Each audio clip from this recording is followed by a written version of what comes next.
Assalamualaikum warahmatullahi wabarakatuh. Kami dari kelompok 4 akan mempresentasikan materi tentang Address Resolution Protocol atau ARP. Sebelum masuk ke presentasi, kami akan memperkenalkan diri terlebih dahulu. Perkenalkan, nama saya Deden Febriansyah. Perkenalkan, nama saya Ganda Gempata dari kelas 4CA. Halo teman-teman, nama saya Imam Nadir Ramizan. Perkenalkan, saya Ramiza Mulyana.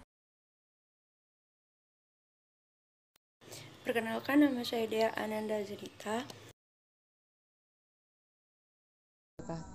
Perkenalkan, nama saya Mia Sartika.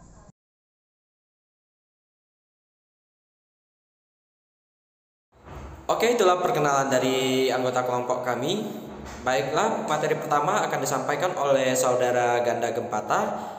Materi yang akan disampaikan yaitu pengertian dan cara operasi ARP. Pengertian dan cara operasi ARP.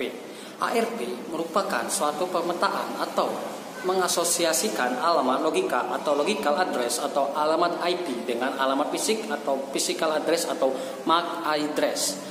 Berbeda dengan RARP atau Reference Address Resolution Protocol yang merupakan kebalikan dari proses ARP, yakni mengasosiasikan alamat fisik atau physical address dengan alamat logika atau logical address. Dapat dikatakan bahwa ARP bekerja dengan menggunakan dua layer OSI, yaitu layer 2 atau data link dan layer 3, yaitu network layer. Seperti yang ada pada gambar yang di kanan, setiap host atau router yang ingin mengetahui alamat fisik daripada host atau router yang terletak dalam jaringan lokal yang sama akan mengirim paket query ARP secara broadcast. Sehingga seluruh host atau router yang berada pada jaringan lokal akan menerima paket query tersebut. Kemudian, setiap router atau host yang menerima paket query dari salah satu host atau router yang mengirim, maka akan diproses hanya oleh host atau router yang memiliki IP yang terdapat pada paket query ARP. Seperti yang dilihat pada gambar yang di kanan, itu adalah operasi ARP request dengan broadcast.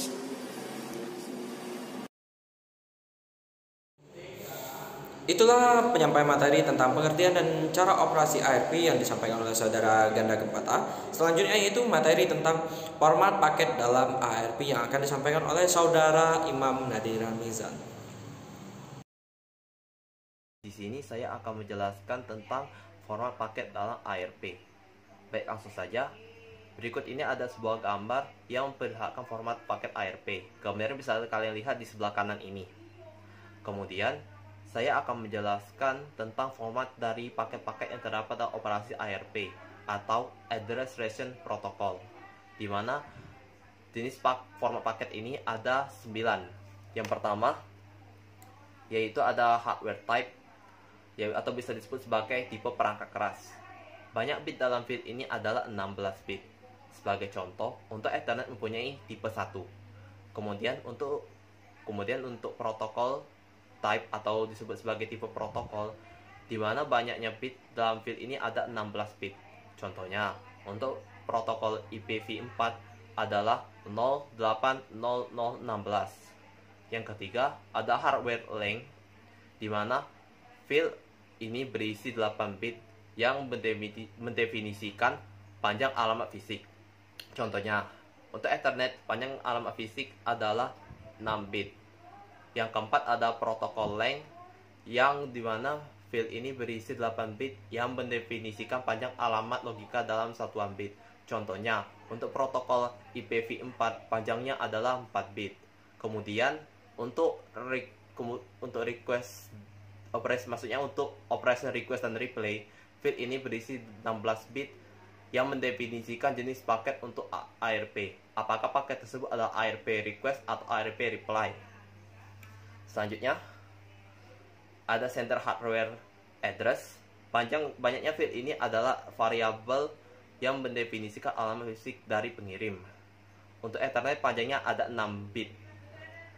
Kemudian sender protocol address, tipe format paket ini berisikan field yang panjangnya juga variabel dan untuk mendefinisikan alamat logika atau alamat IP dari pengirim. Selanjutnya ada target hardware address. Field ini panjangnya juga variabel yang mendefinisikan alamat fisik dari target. Pada ARP request, field ini isinya 0 semua. Kemudian yang terakhir ada target protocol address. Field ini panjangnya juga variabel dan mendefinisikan alamat logika atau IP dari target. Baik, sekian yang bisa saya sampaikan. Oke, itulah materi dari format paket dalam ARP yang disampaikan oleh Saudara Imam Nadir Almizan. Selanjutnya itu materi tentang address resolution cache yang akan disampaikan oleh Saudari Dea Ananda Zenita. Address resolution cache merupakan cache yang dapat menyimpan pemetaan antara alamat IP atau alamat logika dengan alamat fisik, sehingga pengiriman ARP secara berulang tidak diperlukan lagi. Pengisian cache dilakukan ketika pengirim menerima reply ARP. Implementasi ARP secara fungsional, penggunaan ARP dibagi menjadi 2 bagian, yaitu yang pertama, bagian penentuan alamat fisik ketika mengirimkan sebuah paket. Dan yang kedua, bagian penjawab suatu request dari mesin lain. Resolusi alamat untuk paket yang dikirimkan terlihat sederhana, tetapi memiliki implementasi yang agak kompleks. Ketika diberikan suatu alamat IP tujuan, host akan mengecek cache ARP-nya apakah pemetaan alamat tersebut sudah ada. Jika ada, alamat fisik akan diproses, membentuk frame dengan alamat fisik yang didapat dan mengirimkan frame tersebut. Tetapi, jika alamat IP belum tercantum, maka dikirimkan ARP secara broadcast dan menunggu replay yang datang. Jika replay tidak datang karena mesin tujuan tidak aktif atau tertunda karena sibuk, maka dapat mengakibatkan request loss. Itulah materi tentang address resolution cache yang disampaikan oleh Saudari Dea Ananda Zenita. Selanjutnya itu materi tentang enkapsulasi dan identifikasi ARP yang akan disampaikan oleh Saudari Mary Sartika.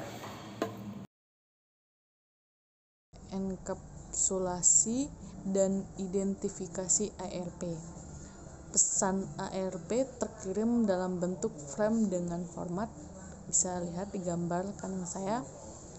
Untuk mengidentifikasi frame yang membawa request ARP atau reply ARP, pengirim harus menambahkan suatu nilai di header frame dan menempatkan pesan ARP dalam file datanya. Contoh, frame yang membawa pesan ARP memiliki type file sama dengan 080616 yang merupakan nilai standar yang digunakan di internet.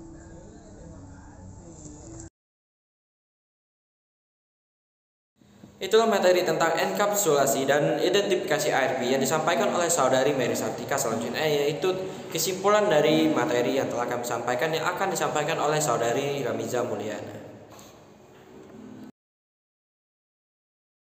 Saya akan menjelaskan tentang kesimpulan dari materi sebelumnya. Dengan proses pemrograman ini, maka dapat disimpulkan perubahan-perubahan yang terjadi di dalam suatu aplikasi ini, yaitu tidak adanya duplikasi terhadap kode dan nomor bukti yang digunakan, perubahan terhadap alur dokumen, yang mana setelah perbaikan sistem ternyata lebih tepat, akurat, dan baik karena sudah dilakukan dengan pengelolaan data secara komputer. Informasi mengenai daftar program, kecanggihan, dan mengenai jadwal, ruang, dan lainnya sebagainya dapat diperoleh lebih cepat dan juga setiap saat. Perubahan juga dijumpai terhadap struktur aplikasi lainnya, yang mana seharusnya data-data atau informasi lainnya diperoleh dari bawahan atau atasan. Kini kita secara mandiri dapat memperolehnya dari komputer sendiri. Terima kasih telah menyaksikan presentasi dari kelompok kami. Jangan lupa like, Comments. dan subscribe video kami. Terima kasih.